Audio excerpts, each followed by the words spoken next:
Hello बच्चों, स्वागत है आप सभी का आपके अपने चैनल गॉड क्लासेस पर। गॉड क्लासेस यानी मैथ्स बी एंड मस्ती भी। तो बच्चों, आज की जो क्लास है एप्लीकेशन ऑफ डेरिवेटिव का एक नेक्स्ट पार्ट है। ये है पार्ट नंबर 17। तो ऑलरेडी 16 पार्ट जिसमें हम एक्सरसाइज, अगर एम एल अग्रवाल की बात करो तो एक्सरसाइज 6.7 तक कर चुके हैं, और अगर आप एम एल भार्गव की बात करो तो एक्सरसाइज हम 8.9 तक कवर कर चुके हैं। सारे के सारे लेक्चर्स इसी प्लेलिस्ट के अंदर अवेलेबल हैं। आप एम एल भार्गव कर रहे हैं, एम एल अग्रवाल कर रहे हैं, कोई टेंशन वाली बात नहीं है। सारे क्वेश्चंस आपको ऑलमोस्ट वहाँ पर मिल जाएंगे। ठीक है, तो आज की जो क्लास है उसमें जो अगली की एक्सरसाइजेज हैं, अगर एम एल अग्रवाल की बात करूं तो अगली जो एक्सरसाइज है 6.8, 6.9, 6.10, और सेम एम एल भार्गव की जो अगली 3 एक्सरसाइजेज हैं 8.10, 11 और 12। इनमें जो कंसेप्ट यूज़ होना है, जिसमें हमने पढ़ने वाले हैं कॉस्ट फंक्शन, उसके अलावा रेवेन्यू फंक्शन और प्रॉफिट फंक्शन। ये सारे के सारे फंक्शन का जो बेसिक कंसेप्ट है इसी एक वीडियो के अंदर मैं सारा कवर करूंगा। और आगे फिर जो भी एक्सरसाइजेज जो वीडियो आएंगी वो केवल एक्सरसाइजेज की वीडियो होंगी। सारा बेसिक कंसेप्ट इसी एक वीडियो के अंदर हम कवर करने वाले हैं। ठीक है, कोई बहुत ज़्यादा मुश्किल नहीं है, बहुत ज़्यादा मतलब, और मैं कहूँगा काफ़ी इंपॉर्टेंट पार्ट है, क्योंकि अगर हम अप्लाइड मैथमेटिक्स की बात करें तो ये पोर्शन ऐसा है जो कोर मैथमेटिक्स में नहीं होता। इससे पिछला जितना भी हमने पढ़ा है वो सारा कोर में और अप्लाइड में कॉमन है। ये बिल्कुल आपका सेपरेट चैप्टर है। ठीक है, मतलब सेपरेट टॉपिक है। अप्लाइड मैथमेटिक्स स्पेशल टॉपिक है। तो ये आपको समझना ज़्यादा ज़रूरी है, बहुत ज़रूरी है, और इसमें से क्वेश्चंस भी आ सकते हैं। तो बारी बारी से हम करते हैं। यहाँ पर जो कॉस्ट फंक्शन है उसमें fix cost, variable cost, total cost, average cost, marginal cost, ये सब कुछ पढ़ने वाले हैं। इसके अलावा रेवेन्यू फंक्शन में डिमांड फंक्शन क्या होता है, रेवेन्यू फंक्शन मार्जिनल रेवेन्यू कैसे निकालना है, प्रॉफिट फंक्शन कैसे बनाना है, मार्जिनल प्रॉफिट कैसे निकालना है, ब्रेक इवन वैल्यूज़ क्या होती हैं, और इसके अलावा relationship between the marginal cost and average cost, जिसका क्वेश्चन लास्ट ईयर एग्जाम में भी पूछा गया था। हालांकि 1 नंबर में पूछा गया था, लेकिन फार्मूला तो है ही ना, तो वो रिलेशनशिप क्या होता है वो भी हम डिस्कस करने वाले हैं। ठीक है, सबसे पहले हम बात करते हैं कॉस्ट फंक्शन की। ठीक है, बिल्कुल देखो बेसिक चीज़ें हैं और बिल्कुल कोई रट्टा मारने वाली बात नहीं है। अगर आप समझ के चीज़ों को करोगे तो आपको फार्मूला खुद ही बनाना आ जाएगा। इसमें कुछ भी मतलब ऐसा नहीं है कि आपको फार्मूला बहुत ज़्यादा याद करना पड़ेगा, कुछ कॉम्प्लिकेटेड फार्मूला है। बस थोड़ा सा ध्यान से आप बातों को समझ लेना, ध्यान से सुन लेना, उसके बाद आप बड़े ईजिली सारे फार्मूले याद कर लोगे। देखिए, कॉस्ट फंक्शन की बात अगर कर रहे हैं, हम एक सिंपल एग्जाम्पल लेके चलते हैं कि आप अपना एक बिजनेस सेटअप करना चाह रहे हैं। ठीक है, आपको लगता है कि भाई अब बहुत हो गया, अब कुछ कमाना धमाना है, तो उसके लिए मुझे एक बिज़नेस सेटअप करना है। अब बिज़नेस सेटअप करने के लिए आपको चाहिए क्या? ठीक है, आपको सबसे पहले तो एक प्लेस चाहिए, अपना कोई ऑफिस चाहिए। ठीक है, या फिर अगर आप कोई फैक्ट्री लगाना चाहते हैं, कुछ प्रोडक्शन करना चाहते हैं, तो उसके लिए आपको थोड़ा और बड़ा स्पेस चाहिए। कुछ भी है, मतलब आपको अपना एक स्पेस चाहिए। अब स्पेस मान लो आपके पास अभी खुद का भी पर्सनल नहीं है स्पेस, धीरे धीरे हम बना लेंगे उसको भी पर्सनल अपना। ठीक है, लेकिन फ़िलहाल अभी नहीं है, तो हम क्या करेंगे, उसको कहीं पर हम रेंट पर लेंगे। अब रेंट पर आपने ले लिया स्पेस, अब उसके बाद आपको काम करना है। अब ऐसा तो नहीं कि अकेले ही आप सब कुछ करोगे, आपको एक टीम चाहिए होती है। अब उस टीम के अंदर आप डिपेंड करता है कि किस तरह का आपका काम है। जैसे अगर टीचिंग का काम है तो आप अकेले भी स्टार्ट कर सकते हो, कोई प्रॉब्लम नहीं है। लेकिन अगर कुछ आप प्रोडक्शन करना चाहते हो तो उसमें आपको कुछ टीम चाहिए। ठीक है, एक सुपरवाइज़र चाहिए, आपको कुछ लेबर चाहिए, कुछ मैनेजर, आपको एक आध मैनेजर अपॉइंट करना पड़ेगा, या कोई ऐसा स्पेशलिस्ट बंदा अपॉइंट करना पड़ेगा जिसको उस काम की नॉलेज है। ठीक है, या आपको अगर नॉलेज है तो आप अपने नीचे कुछ ऐसे बंदे रखोगे जो आपका काम को मैनेज कर सके आपकी एब्सेंस के अंदर भी। तो यानी आपने एक स्टाफ रखना है। एक स्टाफ के लिए आप रखोगे तो कुछ ना कुछ को सैलरी भी दोगे। अब बात आती है कि जब हम यहाँ पर खर्चा करेंगे तो कुछ खर्चे ऐसे होंगे जो कि फिक्स्ड होंगे, उसको आप डिनाई नहीं कर सकते। आपने काम, अब जिस दिन से काम आपने स्टार्ट किया उसी दिन से वो खर्चा स्टार्ट हो गया। आपका काम कब स्टार्ट होगा, 1 महीने में होगा, 2 महीने में होगा, आपकी प्रोडक्शन अभी हो रही है नहीं हो रही है, डजेंट मैटर, वो खर्चा आपको करना ही पड़ेगा। आपने कहीं पर रेंट पे लिया है अपना ऑफिस या अपना कोई प्लेस, तो उस पर आपको रेंट तो देना ही पड़ेगा। अब जो लैंड ओनर है वो ये नहीं करेगा कि भाई आप काम स्टार्ट कर लो जी, आपका काम बढ़िया से चलेगा, जब आप दे दोगे कुछ मुझे किराया तब ठीक है। ठीक है, आपको किराया तो स्टार्टिंग से देना पड़ेगा। तो वो आपका एक फिक्स्ड कॉस्ट होगी जो आपको देनी ही देनी है। आप जो स्टाफ रखोगे, अब स्टाफ रखोगे तो उसको जिस दिन से आप रखोगे उसकी सैलरी उसी दिन से बढ़नी स्टार्ट हो जाएगी। ठीक है, अब आप उसको सैलरी का जो भी तय होता है, चाहे कितने में भी हो, कम हो ज़्यादा हो, लेकिन वो भी एक फिक्स्ड कॉस्ट है, वो आपको देनी पड़ेगी। तो यानी हमारे पास एक बनेगी फिक्स्ड कॉस्ट। ठीक है। फिक्स कॉस्ट यानी जो फिक्स्ड है, इसमें आप चेंज नहीं कर सकते। आप काम आज करना स्टार्ट कर रहे हो, आप काम कम करना स्टार्ट कर रहे हो, आपको प्रॉफिट हो रहा है, आपको लॉस हो रहा है, डजेंट मैटर, ये आपको देना ही देना है। ये खर्चा आपको निकालना ही पड़ेगा, चाहे आप अपनी पॉकेट से निकालो या कंपनी के फंड से निकालो, कैसे भी करो, ये आपको देना पड़ेगा। इसके अलावा और क्या खर्चा होगा? दूसरा खर्चा होगा आपके काम के अकॉर्डिंग। अगर आपका काम अभी स्टार्ट ही नहीं हुआ है तो खर्चा कुछ होगा ही नहीं। ठीक है, जब आपका काम कोई स्टार्ट ही नहीं हुआ, अभी आप सेटअप ही कर रहे हो सब कुछ चीज़ें, तो अभी कुछ खर्चा एक्स्ट्रा नहीं है, अभी फिक्स कॉस्ट ही है। लेकिन जैसे ही आपका काम स्टार्ट होगा तो उसके लिए भी आपको कॉस्टिंग करनी पड़ेगी, उसके लिए इन्वेस्टमेंट करनी पड़ेगी। अगर आप कम काम करोगे तो कम इन्वेस्टमेंट करनी पड़ेगी, अगर आप ज़्यादा काम करोगे तो ज़्यादा इन्वेस्टमेंट करनी पड़ेगी। यानी आपके काम के प्रपोर्शन में आपको इन्वेस्टमेंट करनी पड़ेगी। उस इन्वेस्टमेंट को हम बोल देंगे वेरिएबल कॉस्ट।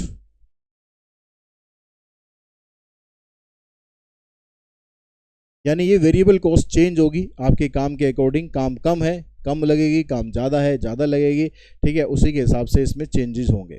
तो टोटल मिलाकर दो तरह की कॉस्टिंग आपको करनी पड़ेगी, दो तरह की इन्वेस्टमेंट करनी पड़ेगी, फिक्स कॉस्ट और वेरिएबल कॉस्ट। इन दोनों को मिलाकर बनता है टोटल कॉस्ट, या आप इसे कॉस्ट फंक्शन कह सकते हो। Total cost equals to fix cost plus variable cost. तो टोटल कॉस्ट को आप नॉर्मली सी भी लिख सकते हो या सी एक्स ऐसे लिख सकते हो। अगर quantity in term of x है, जो आप प्रोडक्शन कर रहे हो, नंबर ऑफ यूनिट आप बना रहे हो, अगर उसको आप एक्स ले रहे हो तो यहाँ पर सी एक्स भी लिख सकते हो या सिंपल सी भी लिख सकते हो। ठीक है, तो ये बना आपका कॉस्ट फंक्शन। तो सबसे पहला मतलब आपने काम करना स्टार्ट करना है, आपको इन्वेस्टमेंट करनी है, उसके लिए आपको कॉस्टिंग चाहिएगी, इन्वेस्टमेंट चाहिएगी। वो कितनी बनेगी? Fix cost plus variable cost. ठीक है, उसके बाद अगर यहाँ पर इसको मैं थोड़ा सा ग्राफिकली समझूँ कि ये क्या होगा, ताकि आपको और अच्छे से क्लियर हो जाए। देखिए, यहाँ पर हमने बनाई एक टेबल बनाते हैं एक।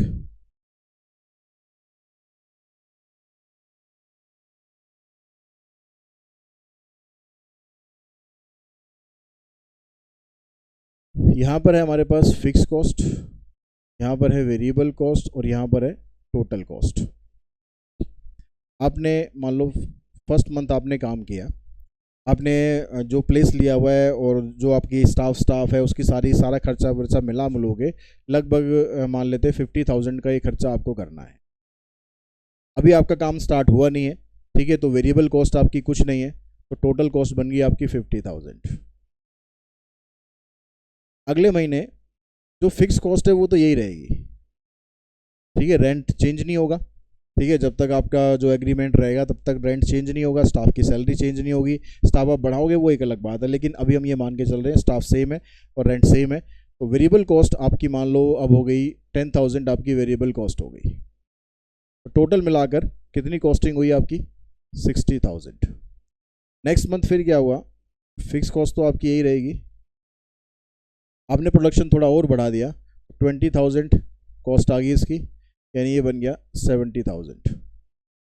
फिर next month fix cost same रहेगी, आपने वेरिएबल कॉस्ट और बढ़ा दी, आप प्रोडक्शन और अपना बढ़ा रहे हो, तो 80,000 ये आपकी टोटल कॉस्ट होगी। तो इस तरह से आपकी जो टोटल कॉस्ट है वेरिएबल कॉस्ट के अकॉर्डिंग चेंज होती रहेगी, क्योंकि फिक्स कॉस्ट तो सेम है। अब इसी चीज़ को अगर आप ग्राफिकली रिप्रेजेंट करते हैं, ग्राफिकली अगर हम इसको रिप्रेजेंट करें तो कैसे कर सकते हैं? देखिए, अगर आप पहले हम फिक्स कॉस्ट का ग्राफ बनाते हैं, फिक्स कॉस्ट सेम ही रहेगी। आपने प्रोडक्शन कुछ भी नहीं करा, आप जीरो पर हो, अभी आपने कुछ भी नहीं करा। ठीक है, ये एक्स है, ये आपका प्रोडक्शन है। ठीक है, और यहाँ पर ये कॉस्टिंग होगी, आपका खर्चा कितना हो रहा है।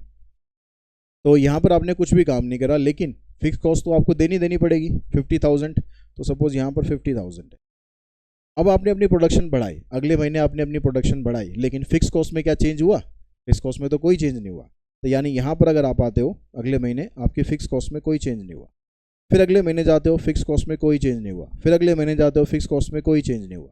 यानी अगर हम इसको ग्राफिकली रिप्रेजेंट करें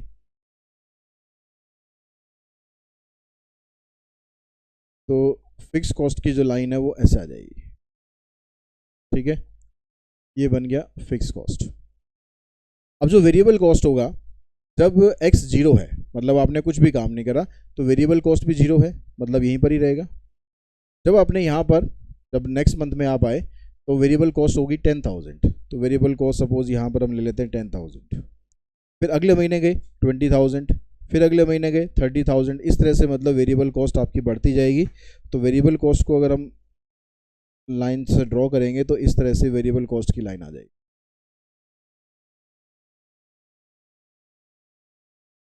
अब बनाते हैं टोटल कॉस्ट की लाइन। अब टोटल कॉस्ट क्या बनी, जब स्टार्टिंग है जीरो, ठीक है, जब जीरो एक्स की वैल्यू जीरो है तो जो टोटल कॉस्ट होगी वो फिक्स कॉस्ट के बराबर ही होगी, मतलब यहाँ पर होगी।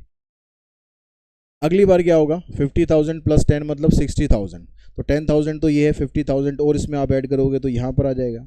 फिर और आगे चलोगे यहाँ पर आ जाएगा, फिर और आगे बढ़ोगे यहाँ पर आ जाएगा। तो इसकी जब आप लाइन ड्रॉ करोगे तो इसकी लाइन इस तरह से आ जाएगी जो कि इसके पैरेलल चल रही होगी। तो ये बनेगा आपका टोटल कॉस्ट।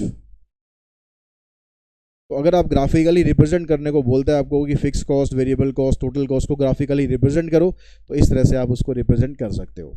ठीक है, वैल्यूज जो भी यहाँ पर दे रखी होंगी उसकी वैल्यू के अकॉर्डिंग यहाँ पर आप ग्राफिकली इसको रिप्रेजेंट कर देना, इजीली रिप्रेजेंट हो जाएगा। अब इसमें डिपेंड करेगा कि फंक्शन के ऊपर। नॉर्मली तो अगर लीनियर फंक्शन है तो इसी तरह से बनेगा, अगर ये कोई स्क्वायर फंक्शन हो गया या क्यूबिक फंक्शन हो गया तो कर्व बनेगा। ठीक है, तो उसमें कर्व में बस ये होगा कि थोड़ा सा कर्व ऐसे घूम जाएगा तो उसी के पैरेलल ये इस तरह से घूम जाएगा। फिक्स कॉस्ट की लाइन तो यही रहेगी। ठीक है, अगर कर्व में आप बनाओगे फिक्स कॉस्ट तो ऐसे ही रहेगा। ठीक है, अब सपोज आपकी जो वेरिएबल कॉस्ट है वो इस तरीके से जा रही है तो फिक्स कॉस्ट भी आपकी इस तरीके से जाएगी। ठीक है, तो इस तरह से आप जो भी क्वेश्चन के अंदर डिमांड होगी आप उसके अंदर ग्राफिकली रिप्रेजेंट करना चाहें तो ग्राफिकली रिप्रेजेंट कर सकते हैं। तो हमारे पास कॉस्ट फंक्शन आ गया कि भाई कॉस्ट फंक्शन हमें इस तरीके से बनाना है, इसके अंदर एक फिक्स कॉस्ट होगी और एक वेरिएबल कॉस्ट होगी। अब उसके बाद बात करते हैं हम एवरेज कॉस्ट की।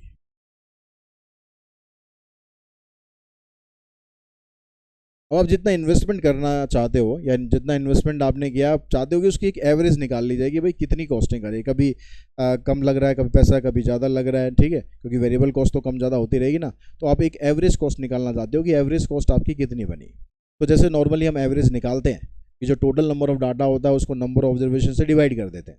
तो यहाँ पर आपको क्या करना है, आप टोटल एवरेज कॉस्ट निकालना चाह रहे हो तो टोटल कॉस्ट आपकी कितनी बनी, टोटल कॉस्ट कितनी बनी यानी CX, इसको आप डिवाइड कर देंगे नंबर ऑफ यूनिट से या जितना आपने प्रोडक्शन किया है उससे। तो CX को अगर आप X से डिवाइड करते हो तो यहाँ से जो मिलेगा आपको उसको कहेंगे हम एवरेज कॉस्ट। ठीक, एवरेज कॉस्ट आ गई, टोटल कॉस्ट आ गई, उसके बाद बात करते हैं मार्जिनल कॉस्ट की।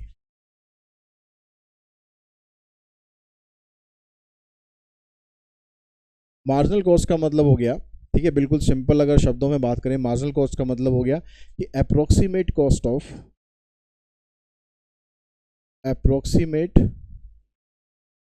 Of one additional unit. ठीक है, not one unit, one additional unit, यानी एक एक्स्ट्रा यूनिट अगर आप बनाना चाहते हो तो उसकी मार्जिनल कॉस्ट यानी उसकी अप्रोक्सीमेट कॉस्ट कितनी पड़ेगी।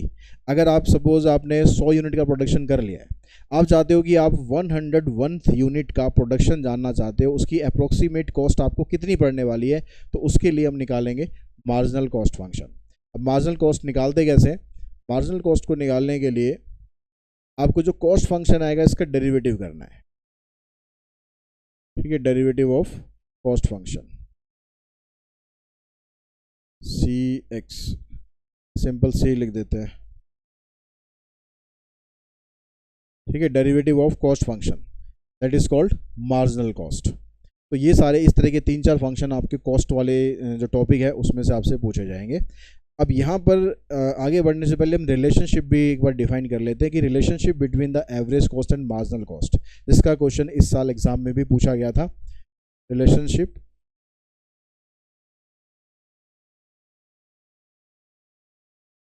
Between marginal cost and average cost. अब आपको ये पता है कि जो एवरेज कॉस्ट है वो क्या है आपके पास, C/X है। ठीक है, एवरेज कॉस्ट क्या है, C/X, मतलब cost function divided by X। अब हम कर देते हैं इसका डेरिवेटिव, इस साइड भी डेरिवेटिव करेंगे, इस साइड भी डेरिवेटिव करेंगे। तो इसका डेरिवेटिव करेंगे तो ये आ गया D/dx ऑफ एवरेज कॉस्ट। अब इसका डेरिवेटिव करेंगे यूजिंग कोशेंट रूल। अगर C का डेरिवेटिव करेंगे तो आएगा dC/dx,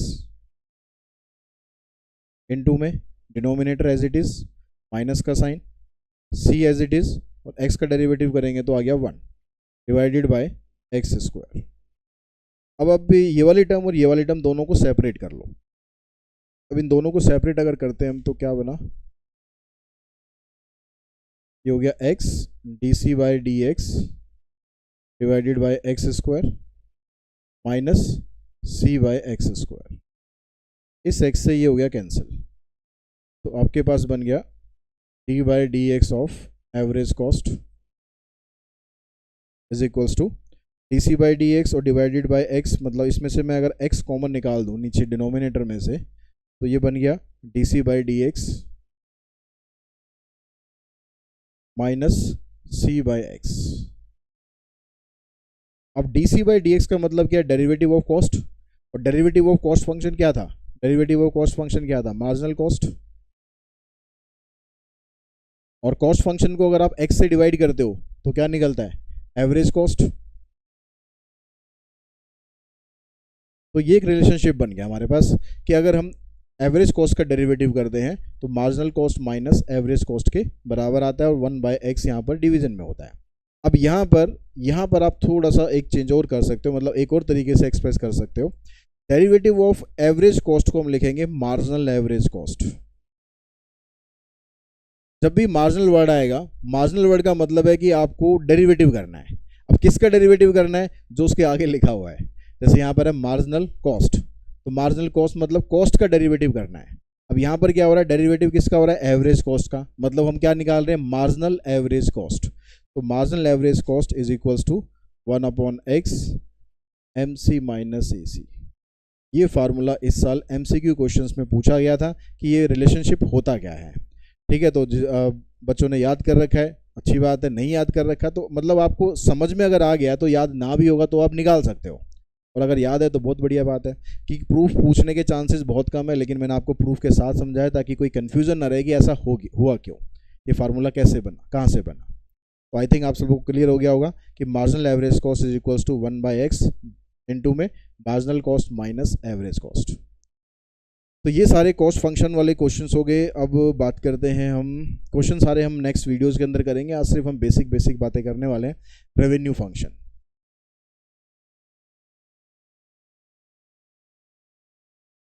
रेवेन्यू फंक्शन में सबसे पहले पढ़ते हैं हम डिमांड फंक्शन।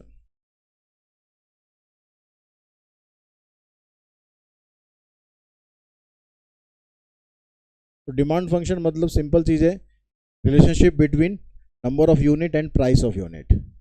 प्राइस में और सप्लाई में क्या उसके बीच में रिलेशन होता है, that is called demand function. तो डिमांड फंक्शन को हम दो तरीके से एक्सप्रेस कर सकते हैं, x equals to F P या फिर p equals to F X. यहाँ पर जो नंबर ऑफ क्वांटिटी है डिपेंड करती है प्राइस के ऊपर, प्राइस में जैसे जैसे चेंज होगा इसमें भी चेंज होता जाएगा। यहाँ पर जो क्वांटिटी है उसके ऊपर डिपेंड करता है प्राइस। तो दो तरीके से आप एक्सप्रेस कर सकते हो, जैसा भी क्वेश्चन में दे रखा होगा वैसे आप उसको यूज़ करना। ठीक है, अब उसके बाद हम बनाते हैं रेवेन्यू फंक्शन। अब हमने बिजनेस स्टार्ट किया था, बिजनेस स्टार्ट करने के बाद हमने उसके अंदर इन्वेस्टमेंट तो कर दी है भैया, पैसा तो लगा दिया है, लेकिन पैसा कमाना भी तो पड़ेगा। ठीक है, अब पैसा ऐसे ही तो नहीं मिला, पैसा मिला कहीं से उधार लिया या पेरेंट से लिया, कैसे भी लिया, पैसा उसमें कर दिया, इन्वेस्ट कर दिया। अब उसमें कमा के दिखाना है। अब कमाएंगे कैसे, तो कमाने का मतलब हो गया कि आपको रेवेन्यू कितना जनरेट करना है, तो उसके लिए हम बनाएंगे रेवेन्यू फंक्शन। ठीक है, बहुत सिंपल है। रेवेन्यू फंक्शन मतलब कि आपने कितना रेवेन्यू जनरेट किया मार्केट से। अब ये कैसे होगा, जितनी आप सेल करोगे, सेल कितनी करोगे, एक्स यूनिट, कि आपने एक्स यूनिट बनाई थी और आपने उसका कुछ प्राइस रखा था, तो उस प्राइस से जब आप इसको मल्टीप्लाई कर दोगे तो क्या बन जाएगा, टोटल रेवेन्यू आ जाएगा कि इतना पैसा आपने मार्केट से एज ए रेवेन्यू जनरेट किया। जितनी क्वांटिटी आपने बनाई थी उसके प्राइस से उसको सीधा मल्टीप्लाई कर देना है। ठीक है, बिल्कुल मतलब सिंपल तरीके से मैं बता रहा हूँ ताकि आपको फार्मूलाज रट्टे ना मारना पड़े। आप बिल्कुल अगर समझ रहे हैं चीज़ों को, तो ये अब क्या है, मतलब हमें पैसा इकट्ठा करना है। कितना करना है भाई, हमने इतना माल बनाया था, इसका इतना प्राइस था, तो दोनों को मल्टीप्लाई कर दो, टोटल रेवेन्यू आ गया। सिंपल चीज़ है। तो हमारे पास रेवेन्यू फंक्शन का ये फार्मूला आ गया, P इंटू में एक्स या एक्स इंटू में P। उसके बाद बनाते हैं एवरेज रेवेन्यू। तो एवरेज के लिए सीधा सीधा क्या तरीका था भाई, जितनी आपके पास रेवेन्यू है उसको नंबर ऑफ यूनिट से डिवाइड करो। तो इससे कैंसिल हो जाएगा, बचेगा पी। तो यानी आप ये भी कह सकते हो कि जो एवरेज रेवेन्यू है वो प्राइस ऑफ ईच यूनिट के बराबर है। पी का मतलब है यहाँ पर प्राइस ऑफ ईच यूनिट, एक यूनिट का प्राइस, उसी के बराबर ही आपका एवरेज रेवेन्यू आता है। उसके बाद चलते हैं मार्जिनल रेवेन्यू।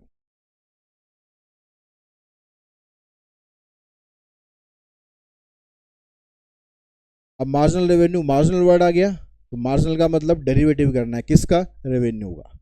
अब इसका मतलब भी वही है कि approximate revenue from the one additional unit, ठीक है, approximate revenue from one additional unit, यानी एक अगर यूनिट आप और बेचते हो तो उससे आपको अप्रोक्सीमेट, ये वर्ड ध्यान रखना, अप्रोक्सीमेट की बात हो रही है। डेरिवेटिव जहाँ भी आप करोगे ऐसे तो वो अप्रोक्सीमेट वैल्यू निकालते हो, तो approximate revenue from one additional unit निकालने का तरीका वही रहेगा कि आपको रेवेन्यू का डेरिवेटिव कर देना है, that is called marginal revenue.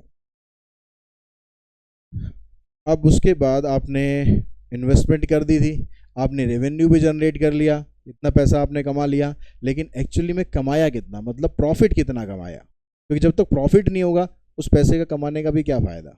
पता लगा जितना इन्वेस्टमेंट करा है उससे कम आपको रेवेन्यू मिल रहा है, ठीक है, प्राइस आपने ऐसा सेट कर दिया कि रेवेन्यू आपको कम मिल रहा है, तो वो प्रॉफिट आपको देखना पड़ेगा कि प्रॉफिट आपको कितना हो रहा है।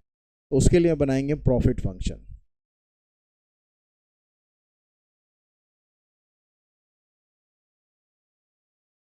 अब प्रॉफिट फंक्शन बिल्कुल मतलब ये भी बिल्कुल सिंपल है। प्रॉफिट कैसे निकालेंगे हम, प्रॉफिट निकालेंगे भाई जितना हमने मार्केट से कमाया था पैसा, उसमें से जितना हमने लगाया था उसको माइनस कर दो, दैट इज कॉल्ड प्रॉफिट, यानी रेवेन्यू, रेवेन्यू माइनस कॉस्ट। इतना पैसा हमने मार्केट से कमाया है, इतना पैसा हमने लगाया है, दोनों का डिफरेंस निकालेंगे।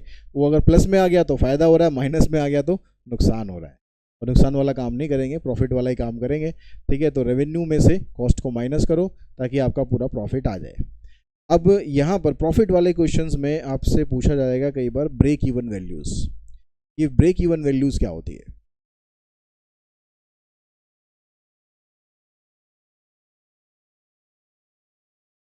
ठीक है, ब्रेक इवन वैल्यू या ब्रेक इवन पॉइंट या ब्रेक इवन एनालिसिस अलग अलग तरीक़ों से लिखा होगा, मतलब सबका एक ही है कि ऐसा पॉइंट, नंबर ऑफ यूनिट का ऐसा प्रोडक्शन जहाँ पर आपकी कॉस्ट पूरी रिकवर हो जाए, जितना पैसा आपने लगाया था उतना पैसा आपको मिल जाए। मतलब आप ये कह सकते हो कि इस पॉइंट पर रेवेन्यू फंक्शन और कॉस्ट फंक्शन दोनों बराबर होंगे, या आप ये भी कह सकते हो कि इस पॉइंट पर आके आपको प्रॉफिट नहीं हो रहा, अभी no profit no loss, zero पर हो, माइनस में भी नहीं हो, प्लस में भी नहीं हो, मतलब जितना कमाया, जितना लगाया था ना उतना आपने कमा लिया। अब आप निश्चिंत हो कि भैया जितना मार्केट में लगाया था ना उतना तो आ गया है, अब बारी प्रॉफिट की है। अब प्रॉफिट के लिए स्ट्रेटेजी बनानी है कि किस तरीके से आगे किया जाए ताकि प्रॉफिट हमें मिले। लेकिन पहला काम क्या होना चाहिए, पहला टारगेट क्या होना चाहिए कि जितना आपने लगाया है वो तो निकाल लो। अब वो निकालने के लिए आपको निकालना है ब्रेक इवन वैल्यूज़, मतलब एक्स की वो वैल्यू निकालनी है जहाँ पर आपका रेवेन्यू और कॉस्ट दोनों आपस में बराबर हो जाए। तो ये सारे फार्मूलाज थे, कॉस्ट, रेवेन्यू, प्रॉफिट, इसी से रिलेटेड क्वेश्चंस होंगे। इनके साथ क्वेश्चन थोड़े मर्ज हो जाएंगे, इंक्रीजिंग डिक्रीजिंग वाले, मैक्सिमम मिनिमम वाले, क्योंकि एप्लीकेशन बेस्ड क्वेश्चन है। तो वो जो एप्लीकेशन जो मैक्सिमम मिनिमम का कंसेप्ट है या इंक्रीजिंग डिक्रीजिंग का कंसेप्ट है वो आगे सेम रहेगा। बाकी क्वेश्चन जब हम करेंगे आपको और क्लियर समझ में आ जाएगा कि इस तरह से क्वेश्चन को यहाँ पर डील करना है, ठीक है। अभी आप ये सारा वीडियो देखकर अच्छी तरह से कॉस्ट फंक्शन, रेवेन्यू फंक्शन और प्रॉफिट फंक्शन तीनों को अच्छे से समझ लेना, ताकि अगली जब एक्सरसाइज स्टार्ट करें तो उसमें किसी तरह का कोई भी कन्फ्यूजन ना हो। आज की इस वीडियो में इतना ही। Thanks to all of you.